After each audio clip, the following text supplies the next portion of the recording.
Hola,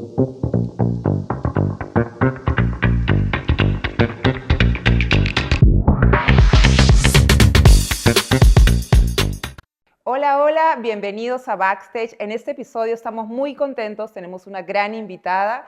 Ella no solamente ha sido reconocida por liderar en la industria de tecnología, sino que también recientemente la revista Forbes la consideró una de las 50 mujeres más influyentes de Perú. Así que le doy la bienvenida a Yuriko Guayana. Yuriko, un placer tenerte aquí con nosotros. Mucho gusto, Jennifer. El placer es mío. Bueno, cuéntanos un poquito. Hoy lideras Vitex para Sudamérica. Cuéntanos un poco qué es y qué implica justamente este liderazgo en esos países. Perfecto. Bueno, Vitex es una empresa que genera transformación. Somos una plataforma de comercio digital, una multinacional presente en más de 39 mercados, 41 mercados. Entonces, prácticamente Vitex hoy crece en base a que los negocios han ido construyendo su cadena digital y omnicanal. Ahora, yo manejo la operación de América del Sur y es un reto fascinante porque no solo es entender nuevos desafíos a nivel retail, ecosistema, sino también trabajar con personas con distintas personalidades, culturas, ¿no? Entonces, realmente es algo muy desafiante, pero al mismo tiempo muy inspirador porque siempre estamos aprendiendo. Totalmente. Bueno, y de hecho lo mencionaba hace un momento que ha sido reconocida por Forbes como una de las 50 mujeres más influyentes. ¿Qué significa para ti ser de influencia? Bueno, el 2024 justo salí en la lista de Forbes y para mí fue algo muy anecdótico porque generó en mí muchos sentimientos, ¿no? Uno de ellos es conciencia. Conciencia de que más allá de los títulos, de los reconocimientos, lo que uno genera a medida que va trabajando y desarrollándose es sentido de pertenencia, influencia, pero conciencia para saber que lo que estamos haciendo tiene un impacto. Y es un impacto no solo económico, sino es un impacto de trascendencia.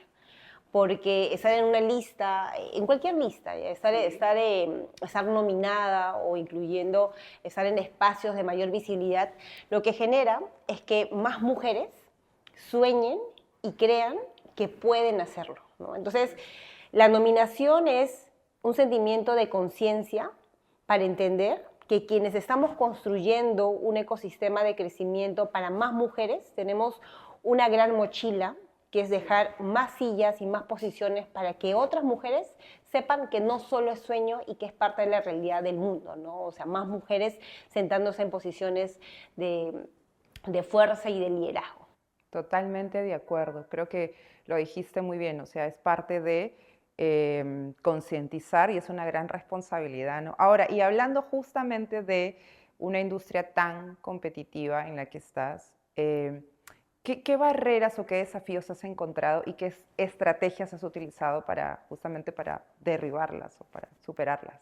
Es una pregunta muy hermosa porque creo que cuando muchas de nosotras, y quizás tú también has vivido esto, somos parte de los estereotipos, ¿no? Somos parte de prejuicios, independientemente del rubro, ¿no? O sea, el ser una mujer y crecer en un mundo de hombres, por así decirlo, te suma a un ecosistema donde hay un doble esfuerzo, donde tenemos que hacer el doble de cosas para creer, primero, que nos lo merecemos y segundo, que podemos. Entonces, creo que algo que a mí me ha permitido fortalecerme en una industria tan competitiva, indiferentemente del género, es el hecho de ser muy auténtica.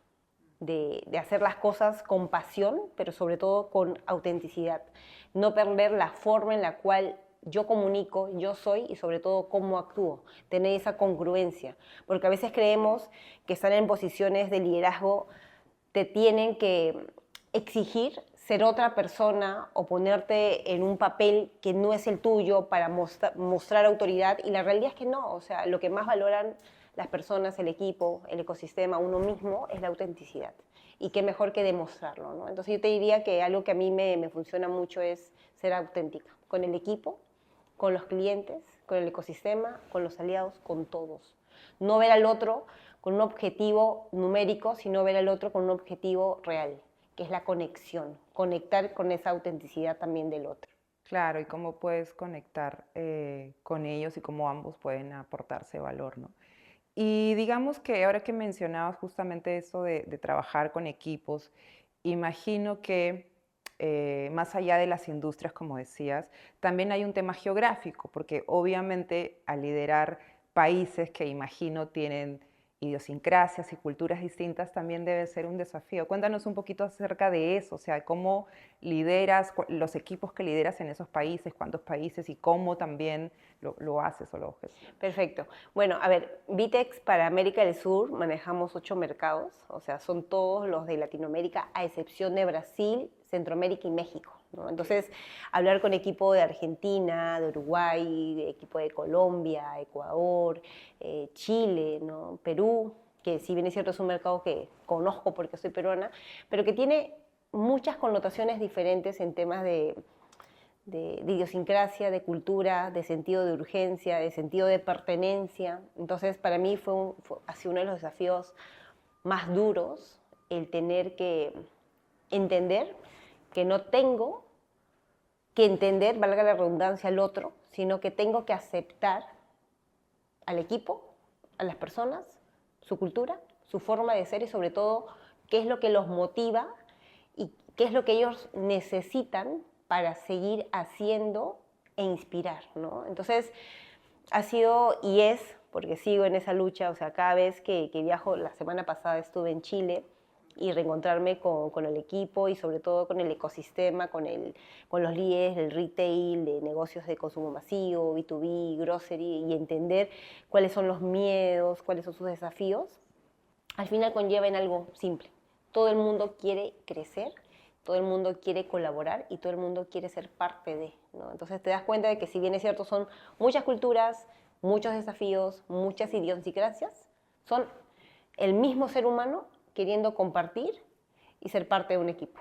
Ok, bueno, y ya que mencionaste el tema de retail y de diversos ecosistemas con aliados con los que trabajas, cuéntanos un poquito justamente quizás esos procesos de transformación digital en retail, en e-commerce. ¿Cuál ha sido la resistencia más desafiante que has encontrado y cómo lograste convertirla en oportunidad? Mira, es una pregunta que realmente conlleva muchas respuestas, porque todos los que estamos en tecnología sabemos que hay un gran stopper en los procesos de transformación digital, sí, y es uno mismo, ¿no? O sea, uno mismo, el ser humano, el profesional, uno mismo, porque es la mentalidad, la falta de cambio de ese mindset para volverse a transformar, para volverse a reinventar y para ser parte de algo nuevo. Entonces, cuando hablamos de tecnología, definitivamente hablamos de estructuras, de arquitecturas, de integraciones con sistemas, de procesos tecnológicos que nos ayuden a seguir evolucionando los mercados, pero nos olvidamos de que esos procesos a quien conllevan a la primera evolución es al profesional y a la cultura dentro de una empresa. Entonces, el gran cambio que yo he visto, que sigo viendo y que sigo enfrentando hoy en día es el cambio a lo nuevo, ¿no? Ese proceso de realmente ser parte de un cambio, de un mindset. ¿Y cómo lo he venido afrontando? Definitivamente en Vitex nosotros creamos muchos desayunos ejecutivos para poder fomentar los resultados de negocios que han logrado crecer en base a estos cambios estratégicos. Logramos mostrar casos de éxito de clientes que en Argentina, en Chile, en Colombia lo hicieron desafiándose a sí mismos en temas de ese miedo del cambio, pero que finalmente lo hicieron y que lograron crecimientos. Cambios de industrias, por ejemplo, antes del COVID o durante el COVID, ¿cuántos negocios sabían que tenían que montar un canal digital y no lo hicieron por miedo a que no era el consumidor que conocían? Por miedo a que realmente era una nueva industria. ¿Cuántos negocios que eran bancos hoy en día tienen su marketplace? ¿No? Pero ¿cuántos se demoraron? Algunos. ¿Cuántos centros comerciales brillaron en lanzar un ecosistema digital, que hoy por hoy lo tienen, muchos de ellos con Vitex, pero cuántos de ellos no? ¿Cuántos de ellos simplemente pimpinearon y hoy, por no atreverse, por ese miedo al cambio y a los resultados diferentes, no lo hicieron y tienen un valor menos como negocio, ¿no? Entonces, para mí es bonito hablar del cambio y de ese temor, porque en digital y en comercio digital uno nunca está listo y hay muchos clientes que esperan estar 100% listos para salir al aire o para poder mostrar al mundo que ya tienen un canal digital, pero la realidad es que en comercio digital y en muchas tecnologías que están enfocadas en retail y en consumidor, nunca estás listos. Siempre estás probando, siempre estás haciendo MVP, ¿no? Entonces, eso es lo más valioso. Yo creé un libro junto con mi esposo y lo lancé este año justamente para romper uno de estos mitos, que es el hecho de poder desafiarte a ti mismo y ser imparable para conquistar negocios y mercados, ¿no? Y este libro nace justamente como inspiración ante ese gran desafío que era el miedo a la resistencia, el miedo al cambio. Claro, ok. De repente, si pudieras resumir, ahora que estás hablando del libro Imparables, si pudieras resumir en una frase, ¿qué hace imparable hoy de repente a una mujer, a un hombre, a un empresario? O sea, ¿qué crees tú que es, digamos, en alguna frase, qué es lo que los hace imparables? Bueno, Imparables nace con el objetivo de visibilizar lo que muchos negocios y muchos emprendedores y profesionales están haciendo, que es justamente convertirse en hacedores de posibilidades. Si tú me preguntas, ¿qué es lo que hace que una persona o un profesional sea imparable? El hecho de crear algo de la nada. Y es lo que todos, ¿no? Y los que estamos aquí sentados hacemos, porque somos imparables en construir ecosistemas, en construir negocios, en acelerar proyectos digitales. Entonces, para mí y para mi esposo, Imparables nace como una oportunidad de visibilizar lo que muchos emprendedores y profesionales están haciendo en la industria digital, pero que hoy no se conoce o simplemente no se aplaude. Y digamos que si pudiéramos, bueno, obviamente hay que leer el libro, claramente, sí, pero digamos que si pudiéramos o nos pudieras de alguna manera comentar al menos uno de esos miedos más comunes, o sea, es porque cuando uno dice, no voy a lanzar mi, no sé, mi e-commerce o no voy a vender online, ¿cuál es el miedo principal? ¿Por qué no lo hacen, crees?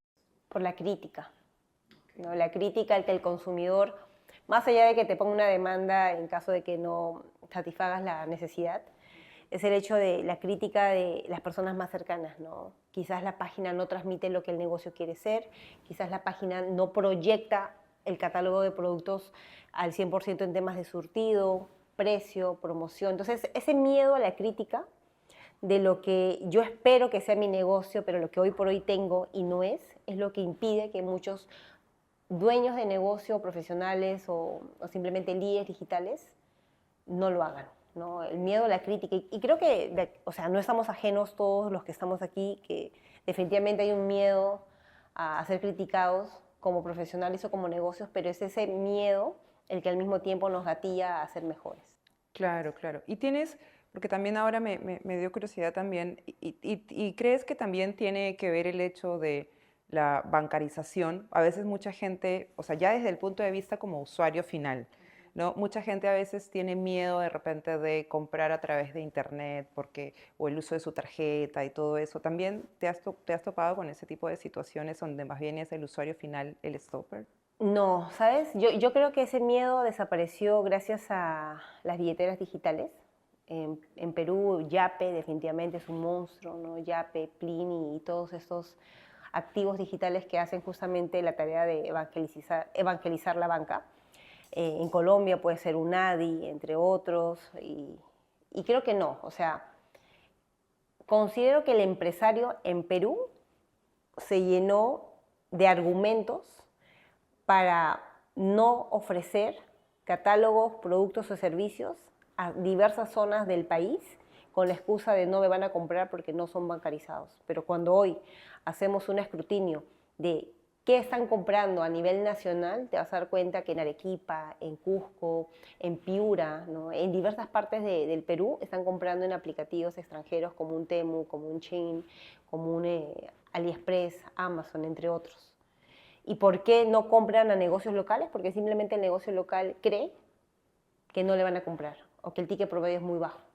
Y la realidad es otra, ¿no? Si nosotros revisamos en el último informe de Statista, te vas a dar cuenta de que Temu y Chain han superado en descargas a un Mercado Libre, ¿no? A negocios locales o negocios de cross-border que tienen mayor tropicalización latina, como un Mercado Libre, que es un monstruo y es un gigante. Pero nos damos cuenta de que el consumidor ya rompió esa barrera de la digitalización. Y en Chile, por ejemplo, Chile, que es un mercado 100% bancarizado, recién nos damos cuenta que los empresarios están viendo nuevas formas de vender más.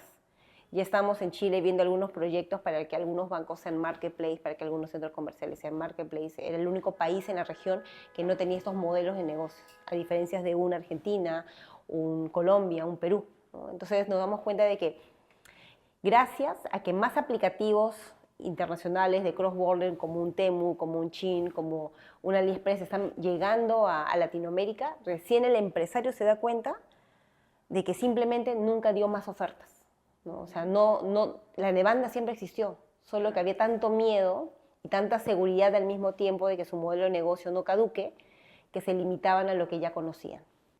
Excelente. Yo creo que está muy buena porque tu respuesta, porque creo que acabas de desmitificar muchas de las barreras autoimpuestas, ¿no? Así que está perfecto. Ahora, pero mencionando justo esta información y de estadísticas, lo relaciono también mucho a que tú también has tenido una labor como docente, como mentora.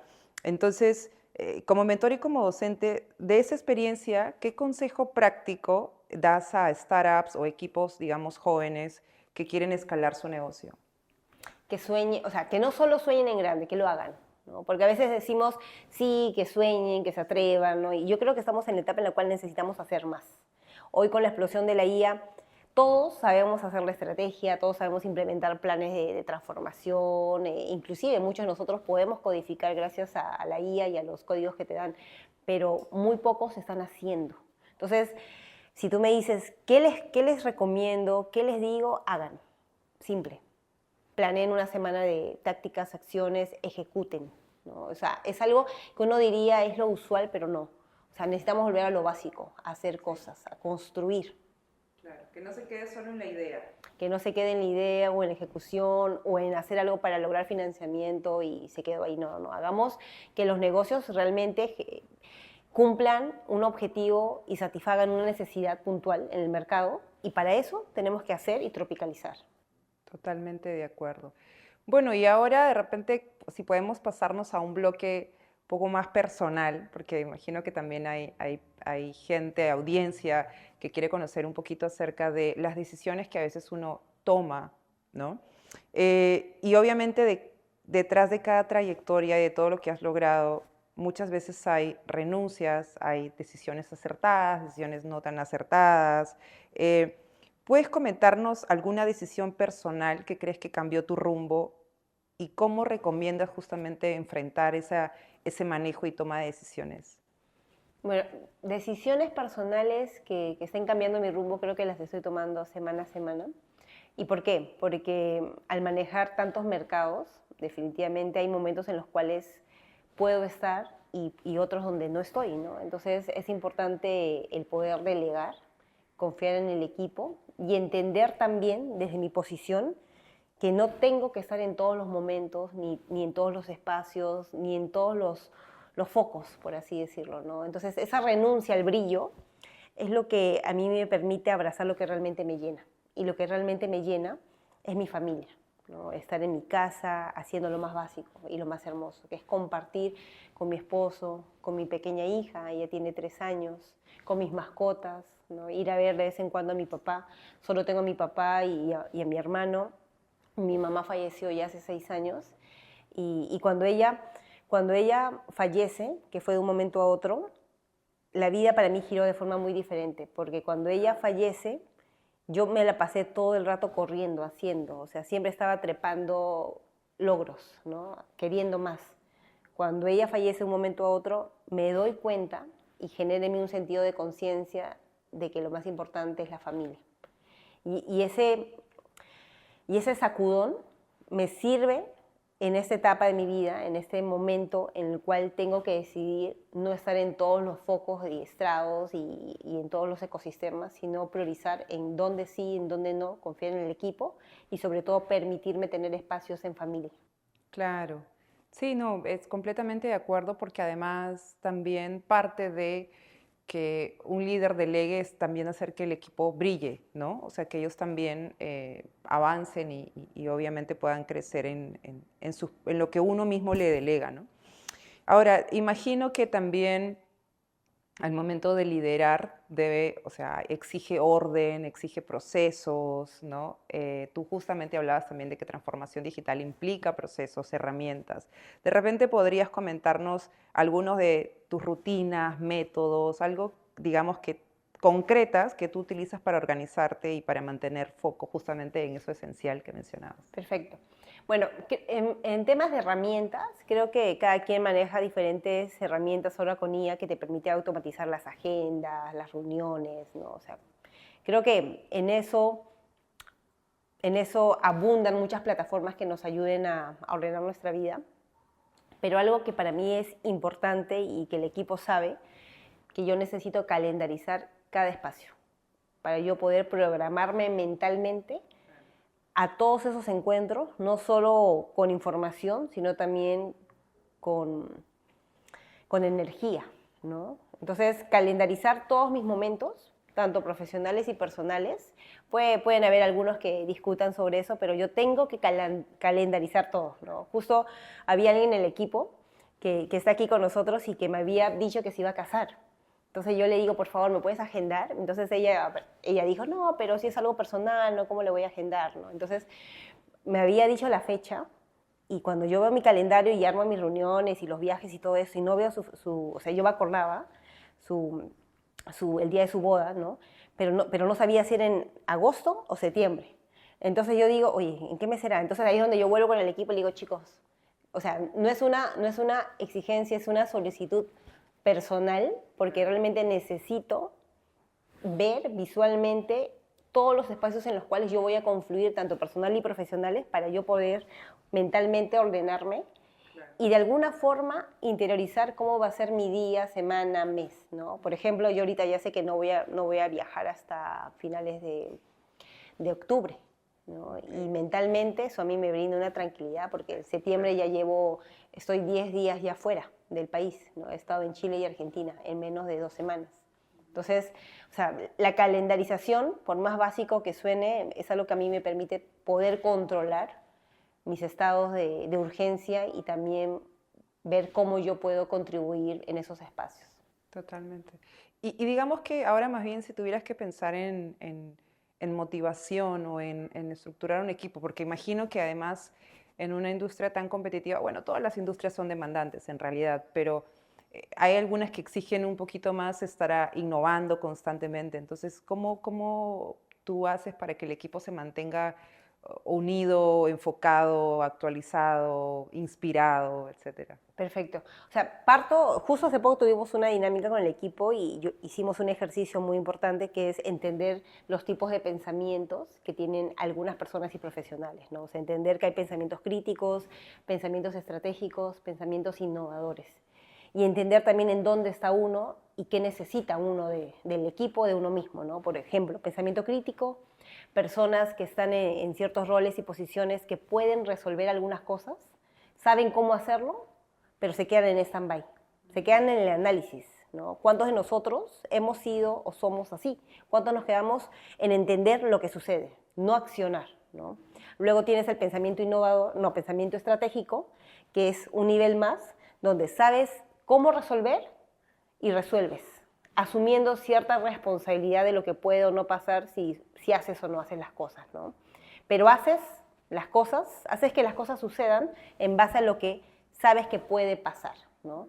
Y luego está el pensamiento innovador, que es romper todo el molde, entendiendo las complejidades de qué se puede, qué no se puede, y a tu estilo, ¿no? Al estilo personal propio o del equipo, lograr cambios, independientemente de lo que no se podía, ¿no? O sea, innovar, romper moldes. ¿A cuántos de nosotros simplemente, o sea, a cuántos de nosotros vivimos en un constante no? El equipo de growth, o sea, diversos equipos, no, no, no. Y lo que más aplaudimos y lo que trato de generar con el equipo es ese pensamiento innovador. deshacer esos moldes de negación y construir en base a oportunidades de cómo resolver cosas, ¿no? Entonces, yo hago ese ejercicio con el equipo para que sepamos y tengamos mayor visibilidad de en qué etapa estamos y sobre todo en qué etapa se encuentra nuestro equipo. Y de esta forma ir identificando los perfiles y poder moverlos, ¿no? O sea, saber si uno está en la posición de líder y tiene pensamiento estratégico, qué debería hacer para volverse un pensador innovador y cómo hacer que el resto de tu equipo pueda transformar su modelo de pensamiento y resolver cosas, ¿no? Entonces, este ejercicio sirve porque ayuda a que los equipos disparen, resuelvan, ¿no? A veces nos quedamos solo en encontrar soluciones y otros solo en encontrar problemas. Sí. Esas dos cosas funcionaron antes. Hoy en día necesitamos gente que independientemente de las soluciones y el problema, esté constantemente buscando nuevos caminos. Sí, no, interesante, súper interesante. Ahora, hablando justo de innovación, y la innovación tiene que ver mucho con algo que mencionaste, que es no tenerle miedo al error, ¿no? Estar constantemente iterando y entender o abrazar el error para entonces seguir innovando. Si pensaras, digamos, en algún error que sientes que te pueda, o bueno, aprendizaje como lo queramos llamar, pero sientes que te haya enseñado algo que puedas aplicar hoy a tu vida profesional, ¿cuál sería? Yo creo que todo el mundo siempre está fallando. O sea, es parte de nuestra naturaleza probar, testear.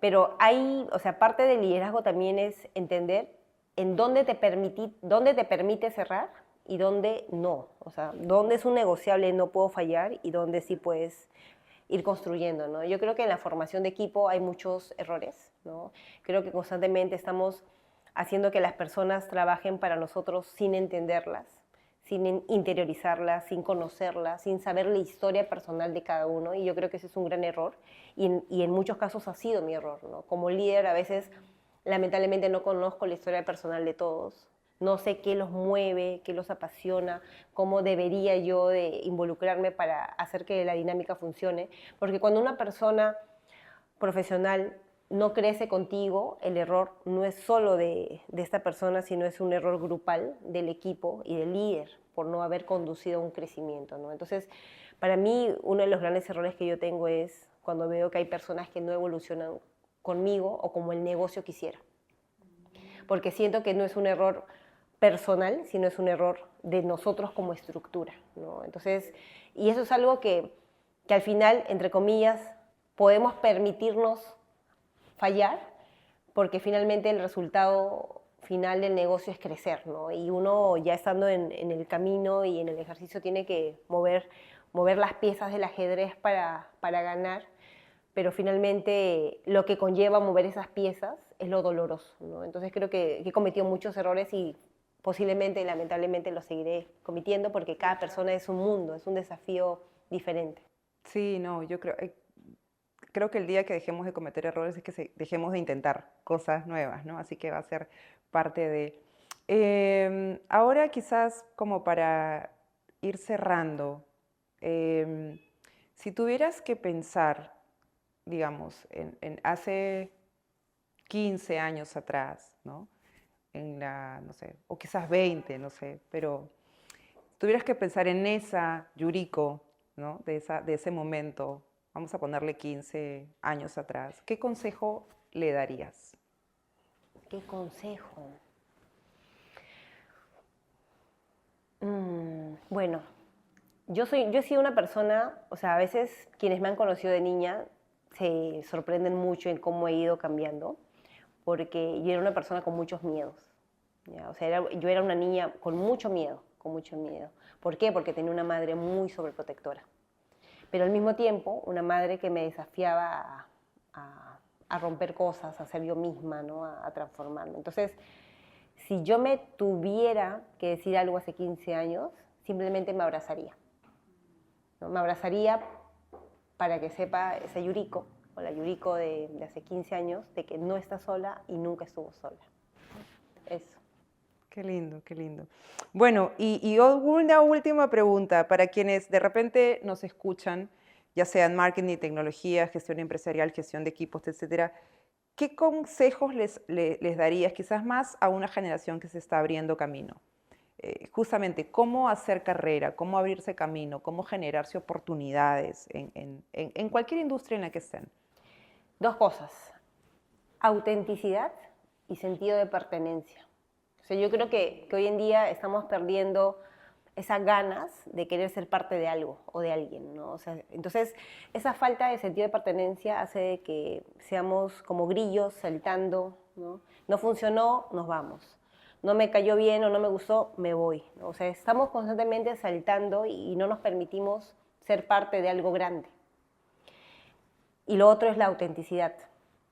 Vemos que hoy en día tratamos de ser parte de muchos moldes y nos olvidamos de que no vamos a calzar en ninguno de esos, porque no son nosotros, ¿no? Y cada persona es única. Entonces, ser uno mismo parece ser un ejercicio fácil, pero conlleva aceptarte con todo el proceso, ¿no? Con todo lo bueno, con todo lo malo, con todos los desafíos y con todo lo que otros no van a aceptar. Porque ser auténtico es un desafío personal, pero también para el resto, porque a veces no todos abrazan la autenticidad, ¿no? Entonces, es atreverte a desafiarte y a reconocerte y a abrazarte. Claro, sí. Bueno, de verdad que ha sido un placer estar aquí conectados contigo, Yuriko. De verdad que para todos los que este episodio haya sido de valor, los invito a poder compartirlo con sus colegas. Creo que hemos hablado de diferentes temas, desde gestión, desde cómo justamente innovar, atrevernos. Así que es un gran episodio. Muchísimas gracias, Yuriko, por haber sido parte de Backstage. Muchas gracias a ti.